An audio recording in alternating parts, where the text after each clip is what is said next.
I don't believe you can trust Google Ads or Meta Ads data. Let's talk about that.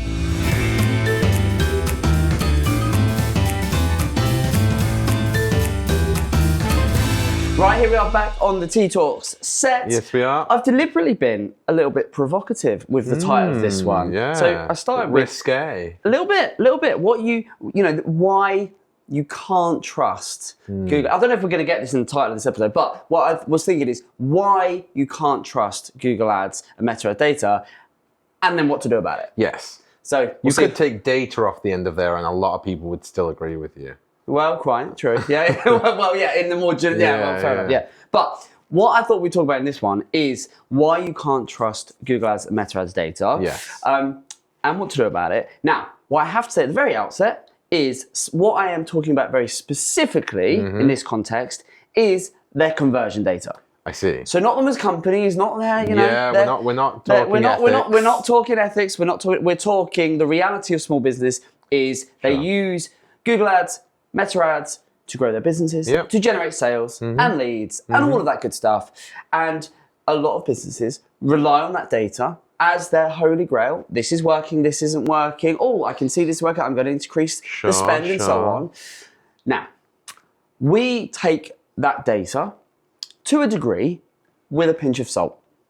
I see. Now, what I want to do is just that is the question. Thank God you've asked that. Otherwise, this would be a very short episode. Now, what I mean by that is most businesses would look at their data. So if you look at Google Ads, if you look at Meta, frankly, any platform, if you look at that data in isolation, you can look at, okay, we're putting X amount of, investment into those channels, and then we can look at our ROAS, or we can look at the number of conversions, or we can look at the cost per acquisition, or there's lots of ways to look at the data and be able to judge what you put in and then what you're getting out. Fine. Sounds good. Nothing wrong with that. The problem that businesses have got, and that we've seen this is not a new thing that I'm sharing, this is a reality, and the way we look at it, and it's something that we've done for so long and do so consistently that we almost forget that we do it. But then when I'm having conversations with brands and prospects that are not doing this, I'm like, oh wow, no, you need to stop. This is what you need to do. And that was the thinking for this Tea Talk. Because we look at the data of all of these different platforms, and to a degree we take what we're seeing with a pinch of salt, because the reality of it is these days all the businesses that are using Google Ads, Meta Ads, all these platforms, we're in a data-driven attribution world, which what that means is the average user, the average customer is going to interact across many different channels, platforms over a period of time, different devices. And what Google and Meta and all of the other platforms are very good at is they want you to spend more money on their platforms. So they're really, really good at taking the credit, quote unquote, for the sale, for the lead. So when you go and you look at Google Ads and you say, oh, okay, well, I've spent £10,000 this month and it's reporting that I've got a 5 times return. And you go, well, that's great. I'm putting 10 grand in, I'm getting 50 grand back out. Isn't this amazing? Fantastic. You then look at Meta and you go, well, Meta's telling me I've spent 10 grand and it's telling me I've got a 5 times return. It's that just means we've got 100 100 grand. That means we've got 100 grand. Amazing. But what's happening is you're looking in money in the till and you're going, well, hang about a minute. I'm only seeing 70 grand. I'm not seeing 100 grand. Lies. I'm only seeing 70. What's going on there? Deception. Exactly. And so the reason for that is because of the way conversion, sales, leads are attributed, the way these different platforms and channels sort of aggregate their data, the way some report on impressions, some report on clicks, some have different attribution windows, which means over what time period do they assign the credit for a sale. So someone clicks on Meta, so they see your ad on Meta, they visit your website, they don't do anything. But then 2, 3, 4 weeks later, a couple of months later, depending on how you've got things set up, they then go and convert. They become a lead. They buy a product. Meta will go, well, 6 weeks ago, you clicked on our ad, or you engaged with our ad, or Meta, well, still, you just saw the ad. You didn't even engage with it. Oh, we're going to take there for 3 seconds. Exactly. We're going to take some of the credit for that conversion, and so what you're looking at is you look at the data, and this is what I mean. I wasn't being flippant about taking it with a pinch of salt, because they're never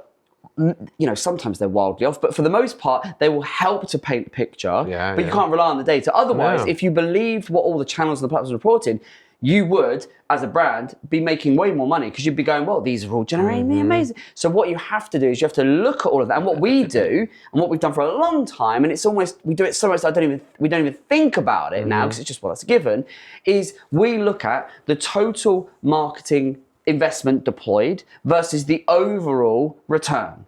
So we'll look at it and go, well, this month, this quarter, this year, whatever, your total investment, you invested £10,000 into Google. You invested £10,000 into Meta. Right, and then you've got your agency fees and then whatever else. And so you look at it and you go, well, overall, we put in a total of, I don't know, let's say £25,000 into our paid media, our marketing, right? Let's just keep the numbers simple. And the return was 75. The money in my till was 75. Therefore, you can go, I put 25 in overall, and what I can see in money in the till, 75. Therefore, I got a 3 times return. Okay. And it's very simple. It's Makes very, sense. very simple. Yeah, makes sense. But businesses get so heads up. They go, oh, well, I can't get Google above a 3 ROAS, or I can't get Meta's looks better. It's a 7 ROAS. And I'm like, yeah, but that's reporting on impressions. And I look at it and I go, but actually, let's group everything together, look at the overall picture, and that will give you a much better set. And what we saw a lot of last year was the businesses that looked at it like that, whether they were clients, whether they were prospects, the ones that looked at the overall picture of when, well, we're doing a lot on Google, we're doing some on Meta, we're doing here, we're doing this, we're doing that. But actually, what they use as their guiding light is the total investment deployed versus the total return, and then the profitability, the gross margin, all of that good stuff. Looking like that, you make far, far better decisions. Question. Yeah. If I do that, Yeah. and I know what my accurate return is, how do I know who's lying? So no one's lying. That's the first thing, right? Okay. So no one is actually, they're not lying. So you're lying. No, I'm not lying. No one is lying. Stop thinking everyone's lying. Everyone's against me.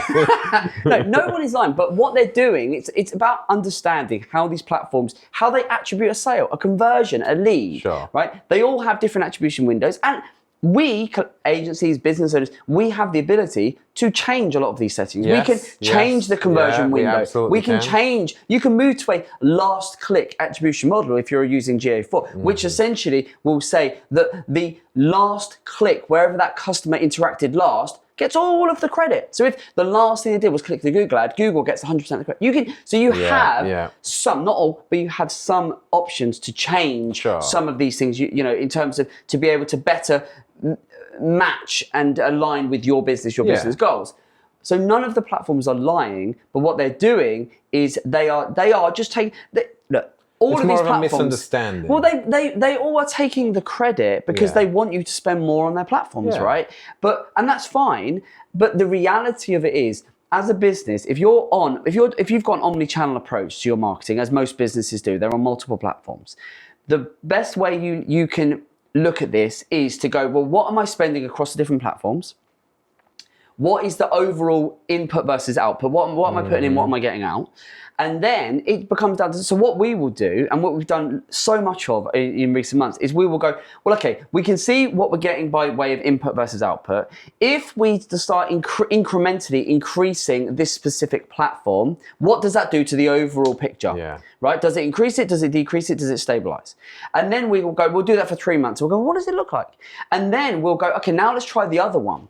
Because it's never an exact science. You can't get exactly what's happening. The good thing is with paid media, you can tell pretty quickly. So within a few weeks, you can go, oh, okay, we're spending more on Meta, and we can see the overall return is increasing. Therefore, the return, the ROAS, the ROI within Meta is either as good or better than is actually being reported, and it's fine. Other times you can go, well, we're going to spend more here, but actually that the cost per acquisition, the CPA, is going up because you're spending more, but actually the return on that is not where you want it to be. And we see all of these things, and so we've got to make it very real for everyone.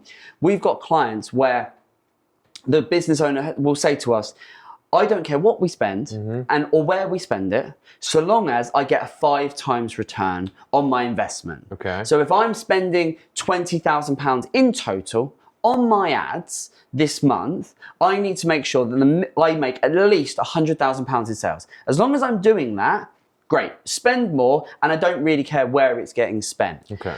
That is much easier to optimize and work with, and scale is a key word, than when compared to if you go into the weeds and you look at the specific platform and you go, well, this platform's telling me this and this platform's telling me that, therefore, what do I do?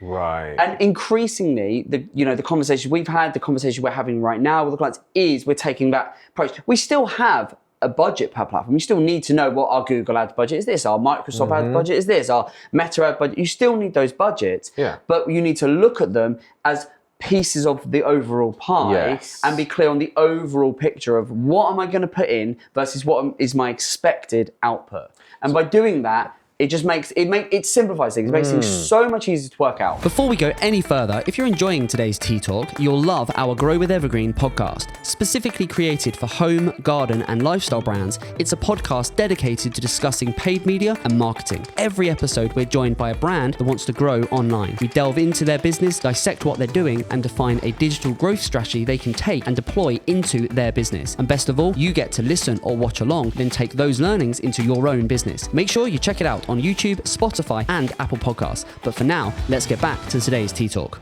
So what you're saying is you don't really want to get bogged down by one platform. Keep a better eye on the whole picture. Yeah, you need to do both. You need to look at the specifics, because if Google is and as a general rule of thumb, Google and Meta will over-report. Okay. Right? They will all over-report. Yeah.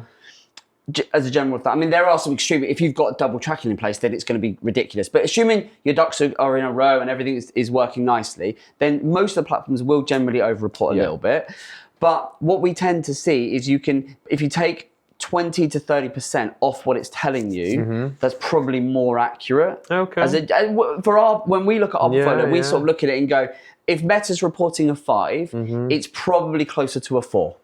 Interesting. Right? If Google's reporting, and it's that sort of thing. That's the sort of way it's never an exact science, and there are some variants, but as a general rule of thumb, we'll look at that and we'll be able to look at it and go, the total amount that we put in to this platform and this platform, right, let's put them all together. Then we'll go, right, what was the total amount of ad spend on that account was this? And we're seeing it, and it's just so much easier to scale the accounts. And I think it's just a sign, some businesses doing it, but I think more and more, it's definitely a trend that we're predicting, we're advising our clients on particularly when you're wanting to scale, when you're wanting to grow, you need to accept that you're not going to be able to micro control where your budget is going. And the old cliche is, 50% of my marketing works, I just don't know which half. Half of my marketing works, I just don't know what half. And that is so true. And we've kind of gone full circle back to how it was in the good old days, in as much as you're doing lots of different types of marketing. Lots of people doing brand awareness. There's so many things you're doing. It's hard to pinpoint exactly what works.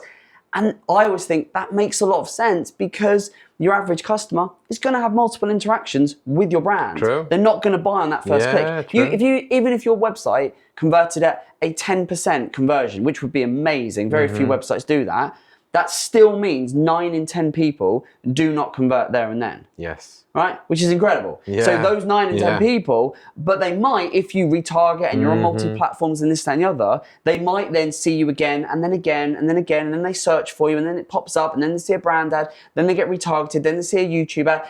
They see all these interactions, and then eventually they go, oh, actually, I'm going to inquire. I'm going to buy that product. I'm going to inquire about that service. Especially if it's a considered purchase. An expensive thing. Yeah, exactly that. Or even if it's something that is a product where they go, well, a lot of products and services, people will see it and go, I like that. Oh, I'll buy it. I don't need it right now. I don't need it right now. True. And you've got to do is stay top of mind. And then weeks, months might pass by, and then they buy it. I was going to buy something from that brand, or I was going to go and get that. I was going to inquire. I was going to get in touch, because they now have a need. They now want the product. Yeah. Depending on your attribution window, those platforms will take credit for that. And you'll also see, again, it gets a bit technical, but if you go into the data, one of the things, the reports you can pull, is you can look at how many of our conversions, our leads, our sales were attributed outside of the period you're actually tracking. So if you're looking at last month's data and you can't tally up the numbers, one of the most common reasons this happens is because you're going, I'm going to look at, you know, X month in terms of their data,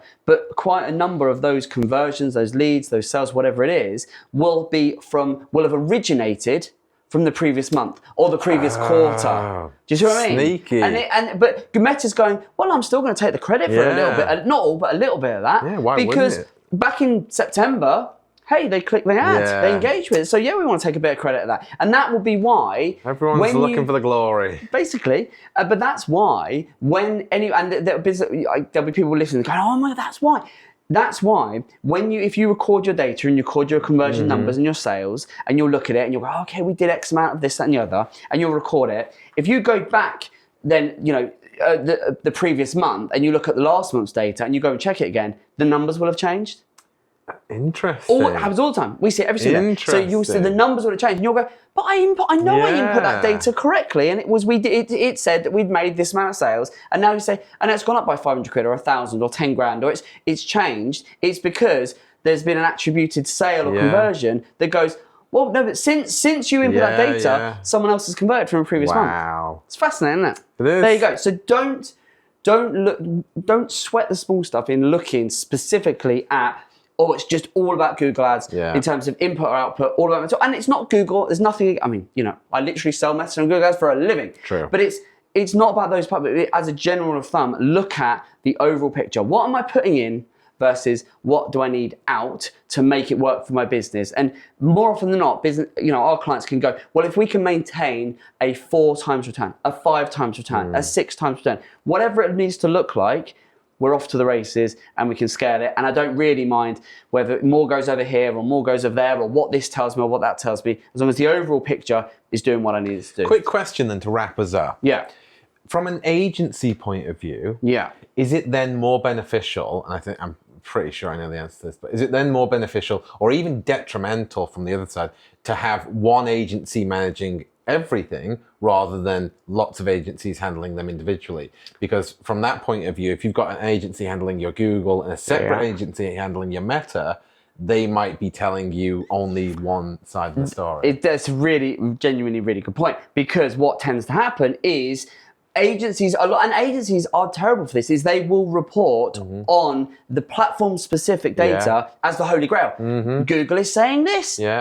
Therefore that is the case. No, it isn't. It just isn't. But of course, if you've got multiple agencies doing it, agencies like Google and Meta, they all want to look good. They all want to go, well, look, aren't we amazing? Aren't we getting you a great return? So when we're working with clients where we're not doing everything, which we've got a few clients where we're just doing a single channel, we will say to them, Google Ads is saying this, but you need to look at it. We are advising saying, you need to look at it as what you're spending with us on this, couple that with what you're spending over there and what you're spending over there. And we say put it all together and look at the total output versus the total input. Whether or not other agencies do that, I don't know. They absolutely should be. And it's a really good point, because there are absolutely businesses that will fall into that trap of going, well, actually, so-and-so is making my data look amazing.